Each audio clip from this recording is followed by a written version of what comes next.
Welcome back to a brand new video on the channel. These championship games are just getting crazier and crazier every single weekend. We've got a mad bunch of games to go over, a very unpredictable week of results, which we will be going through in this review video today.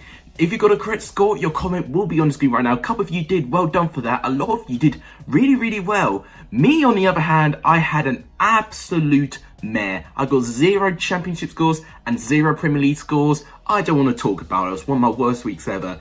And in case you're wondering, this is what the Lexus Hall of Fame looks like now. I'm still in pole position, but the gap was 6 points. It's been closed off dramatically. Good weekend for you guys, but I need to up my game after the international break. And talking of the international break, we're going to have no championship football for 2 weeks. It's a shame, but it's got to be done. We've got to have some international football and some qualifiers going around in the next coming weeks, which should be good. But if you guys like what you see, please make sure to give this video a like. It's tremendously appreciated. If you haven't done, please subscribe to the channel. It would really make my day. We're on 291 subscribers at the moment. 9 more for 300. So close to 300. 30% to my target of 1,000 subscribers to do a collaboration with BenHD.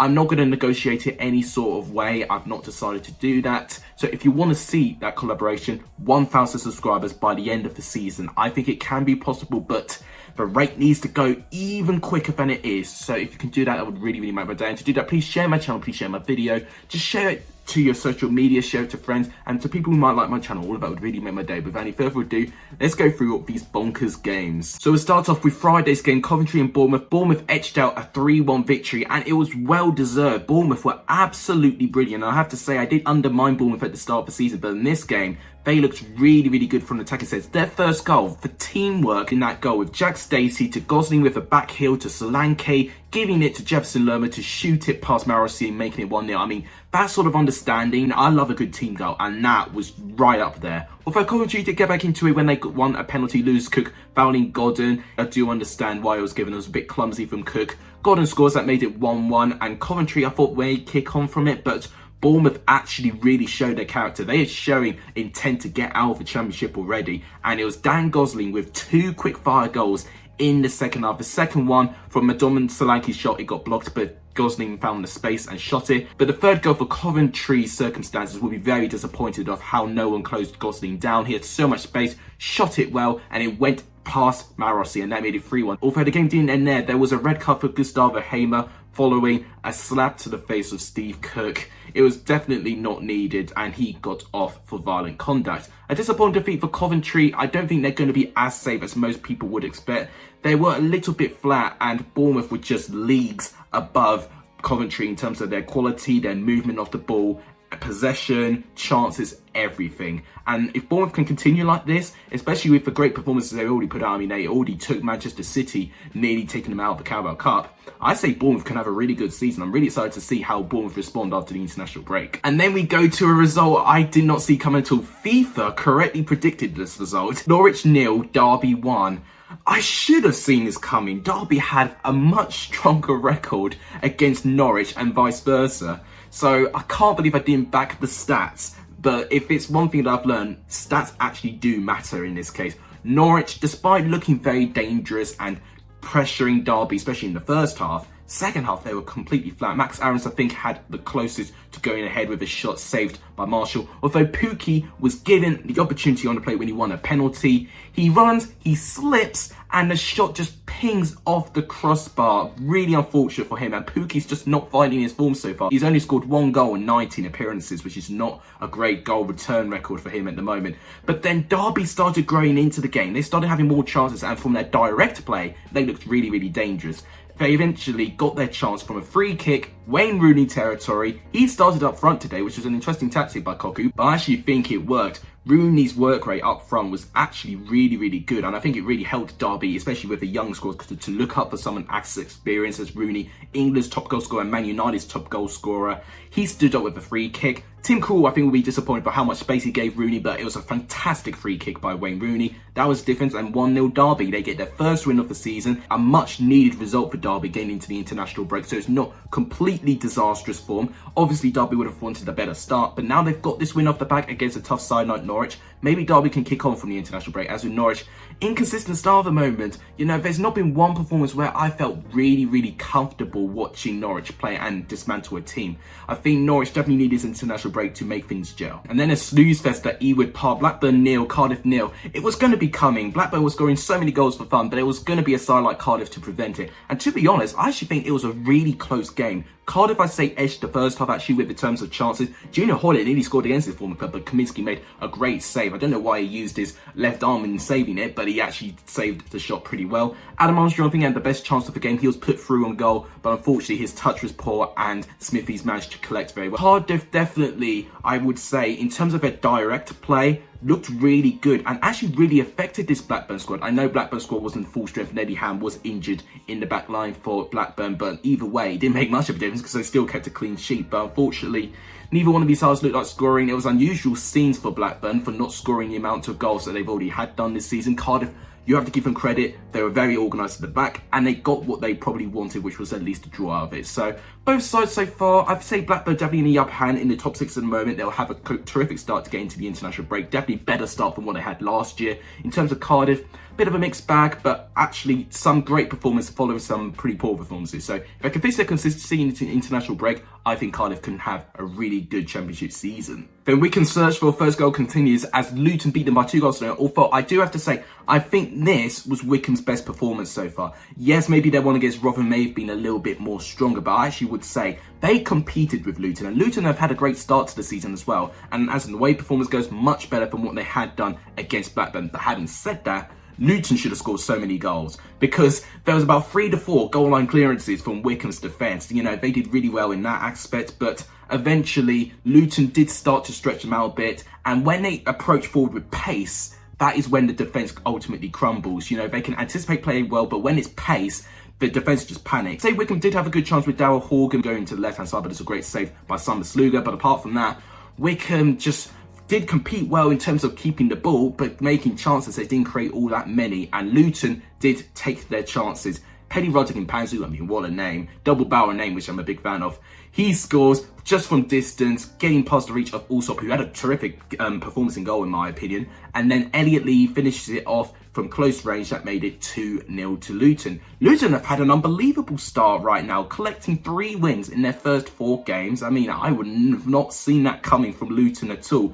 As with Wycombe, still looking for their first goal, minus 10 goal difference already. They need this international break to regroup, to stop giving the ball away, and to actually create chances. If they do that, then maybe Wycombe may have a chance. Then we go to Middlesbrough and Barnsley. Neil Warnock's 1,500th game as a manager. He wasn't there at the stadium, but he was celebrated with a win as Middlesbrough claim a 2-1 victory. Their first win at home since Boxing Day last year. Almost a full year without having a home win. So they'll definitely cherish his home win. And definitely they were the better side. I wouldn't say of keeping the ball because I think Barnsley still continue to keep the ball. But in terms of chances go, Middlesbrough were terrific. Johnny Howson manages to score the first goal. Free kick looped in literally the final minute of the half. Hits the crossbar, there's a goal on that scramble. Howson is left unmarked and he scores. And it was well deserved because Chuba Akpom thought he had a goal, but because it deflected off him in the offside position, he got disallowed. But Akpom did manage to get his goal in the second half in the 48th minute. Barnsley, I felt it just wasn't their day. They had a penalty appeal in the first half, which I think was a little bit strong, and I don't know why it wasn't given personally.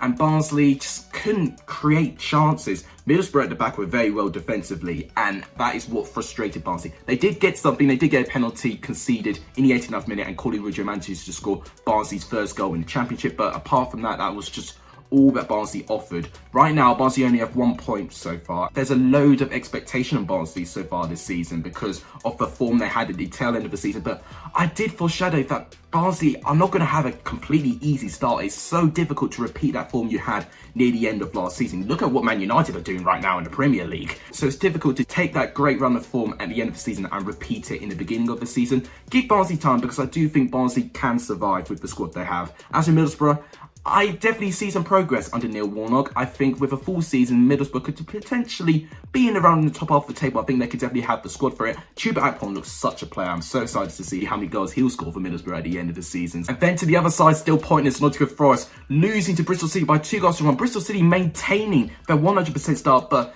It was never going to be Nottingham Forest's day. They had so many chances, but Daniel Bentley in goal was absolutely incredible, keeping the scoreline down. And there was 3 big chances. Lyle Taylor definitely had one, and 2 top-notch fingertip saves that Bentley did in the first and the second half respectively. But Bristol City took their chances, and unfortunately, defensively, they were really poor. Imbe So made 2 clear mistakes in Bristol City's first goal. He'll be disappointed with himself. It was Andre Weimann who got the goal that made it 1-0 to Bristol City. And for the second goal, pretty similar circumstances with crosses coming into the box and a header one. And then it was Naki Wells who got the volley past Samba that made it 2-0 to Bristol City. Although Nottingham Forest do get their first goal in the Championship, Luke Freeman, who I think was their brightest spark in this game, drove forward, shot from distance, and literally got past the reach of Daniel Bentley. I mean, he was channeling his inner Peter Schmeichel with the Danish shirt, but even he couldn't have saved that. It was an unbelievable goal, maybe my goal of the weekend. That was 2-1, and that is how it finished. And unfortunately, despite Forest creating chances in the second half as well, Bentley was just too good in goal, and unfortunately, they just lacked confidence going forward, and defensively, they looked really slack. And it's what happens when you buy so many players and they don't gel in time. As with Bristol City, they clearly have an identity. They didn't actually have a good performance, but the fact they still won and they can get results now, I think it's going to be a good season for Bristol City. Maximum points, 12 points out of 12 into the first international break. Bristol City fans will be hoping and praying that they do not slip after this international break, because it's so typical of this side to have a good start, but then they slip following a break in football. If they can keep the same momentum and the same desire and the same results going through in the next couple of games, Bristol City could look the real deal this season. I'm really excited to see if Bristol City can progress under Dean Oldham, because it's a really great club. Doing a whole road to glory to them, I definitely have a little bit of a soft spot for them. And another side with a 100% start is Reading. I mean, Reading and Bristol City so far this season have been the 2 biggest surprise. Reading beat Watford by 1-0. Watford conceded their first goal, albeit it wasn't the best goal. It was a deflected goal that George Puskas managed to score from a deflection from Cathcart. But Reading, I have to say, going forward, they look so dangerous. And defensively as well, they nullified João Pedro and Ismail Yassar completely. I mean, defensively last year, I was ridiculing Reading, but Panovic has completely fixed it. It's a new team. I can't believe what I'm seeing with Reading at the moment. And the fact they had so many injuries as well. I cannot believe they managed to get this result. This was one of my shocks. That and one other game I'll talk about very later on was my biggest shock this weekend. The fact that Reading, despite the injuries they have, including with John Swift and Yeardon being injured as well, I cannot believe they still had this result. Unbelievable, really. Honestly, it was brilliant. But I think Watford definitely should have scored one. James Garner had a free kick which came off the crossbar, which was unlucky for him. Ismail Yassar was definitely the positive spark of it. When he drove forward, that was when Reading definitely looked their most stretched. It was a bit bizarre for me seeing that Ivic took off Sarr and put Glenn Murray on as a more of a target man approach. I don't think that was going to work with Reading. I definitely think you needed pace to actually make a breakthrough against this Reading side. So I would have actually taken João Pedro off and actually put Glenn Murray in instead. So wasn't sure what Ivic was thinking there, but he's the manager at the end of the day. Watford at the moment, I think we're not mind their start of the season. I think they definitely would have felt a lot better if they actually managed to not lose this game. Only conceded 1 goal in 4 games ago, so defensively they're very strong and it will be difficult to play against this side for sure. Reading so far, unbelievable start. If Panovic, likewise with Bristol City, can actually keep those results going after the international break, we have to put Reading down as a serious title contender. Unbelievable how one manager can turn things around. And then we go to the tale of late equalising goals. We start off with Rotherham 1, Huddersfield 1. Rotherham, I think, edged the first half a little bit. Ben Wiles managed to score the goal, managed to take a punt from distance. Great goal, actually. Right in the bottom left-hand corner, passing the reach of payment, that made it 1-0 to Rotherham. Definitely should have KO'd the game off a little bit, although in the second half, Huddersfield were relentless. They threw shot after shot after shot, and it looked like it was going to be their day. There was one notable moment where there was a great delivery and Coroma was practically one-on-one, but his poor touch made him lose the ball and Blackburn managed to collect. And I thought it was just going to be one of those days where Campbell and Coroma were just not going to get the service. But in the 96th minute, a shot comes in, Angus MacDonald tries to clear, and he shoots it in his own net. So agonising for the guy and for Rotherham, who dropped 2 points in the final minute, and that is how it ended 1-1. Rotherham would have definitely loved to keep all 3 points against their Yorkshire rivals as well, and they would have had such an unbelievable start to the season. As with Huddersfield, definitely some progress. Their first 2 games, they looked dead and buried. Following 2 games, performance-wise, much better. So I have a little bit more faith watching Huddersfield now this season. It'll be interesting to see how both these sides cope after the international break. Then to the other game with a late goal, and that was Sheffield Wednesday and Queen's Park Rangers. Both equalising goals were devastating for the opposition, but this could be even more devastating for Sheffield Wednesday, who are still trying to get rid of their 12-point deduction. They would have been on -5 points if they got all 3 points, but it's now back down to -7. It'll be agonising how they were switched off in the final minute of the game. But talking about their goal, Josh Rindas with a very good through ball to find Adam Reach on the left-hand side,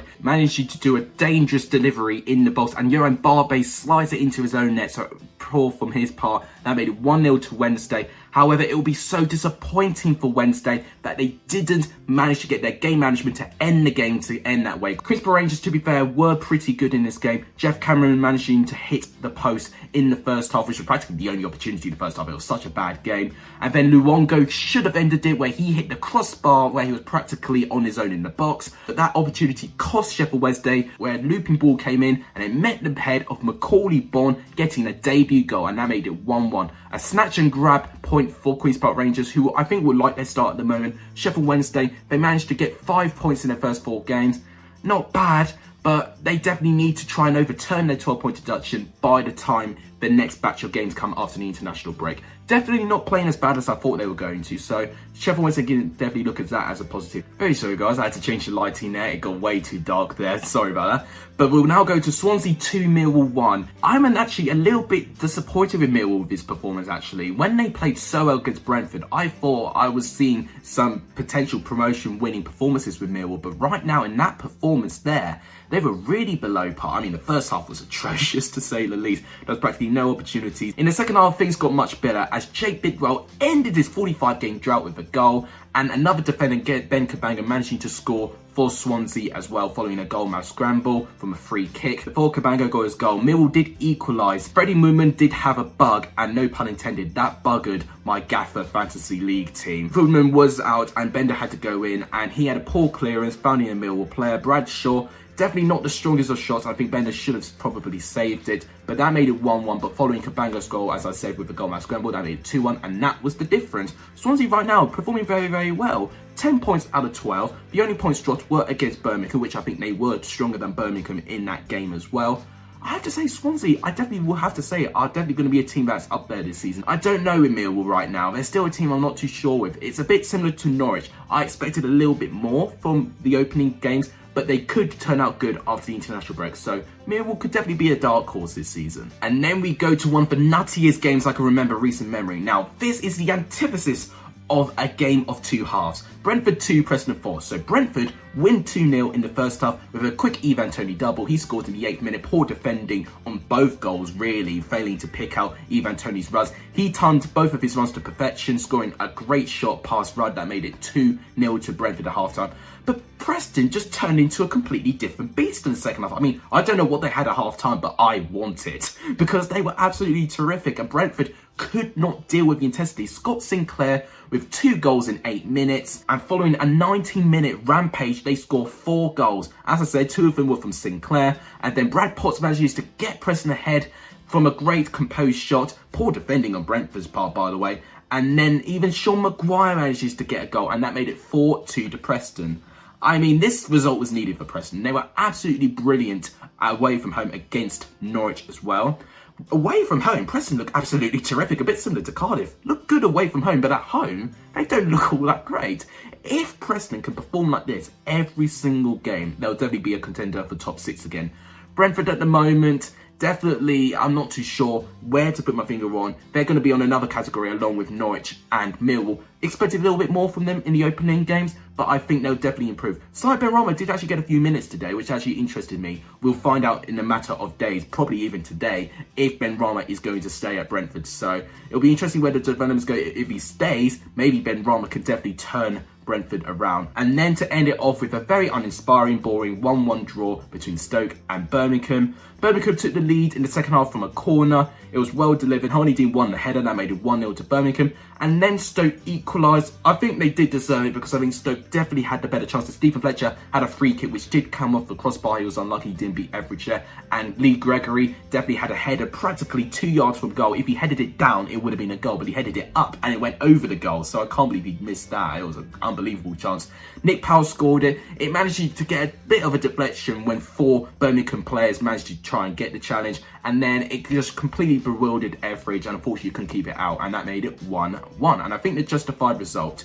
Stoke and Birmingham are 2 sides that I think are just going to be there. They've not won enough for me to consider them of being contenders so far, especially for the top 6 or the top half of the table. But right now, I'm liking the direction where both these sides are going. Definitely giving me better vibes from what I've seen them in the tail end of last year. So I'm interested to see where both these sides go. I think Birmingham defensively have improved. Stoke right now, I would have wanted for both of these sides to score more goals, but both of them defensively, they look absolutely solid. Both of these sides will be difficult sides to play against, let me tell you. But that wraps up the first batch of games in the Championship before the first international break. 4 games in, and this is what the Championship table looks like. Bristol City and Reading first and second place. Bournemouth, Swansea, Luton and Blackburn make up the top 6, which is really interesting. Then you've got the rest of the top half: Watford, Birmingham, Queen's Park Rangers, Middlesbrough, Millwall and Rotherham making the top half, which I think is quite interesting. Then for the bottom half, you've got Stoke, Brentford, Preston, Cardiff, Norwich all the way down there in 17th. Coventry, Huddersfield, Derby, and then to the sides who have not got a win yet, Barnsley, Nottingham Forest and Wycombe. And of course Sheffield Wednesday still last place since they've got 7 points left to amass from their 12-point deduction. So before I end my Championship review,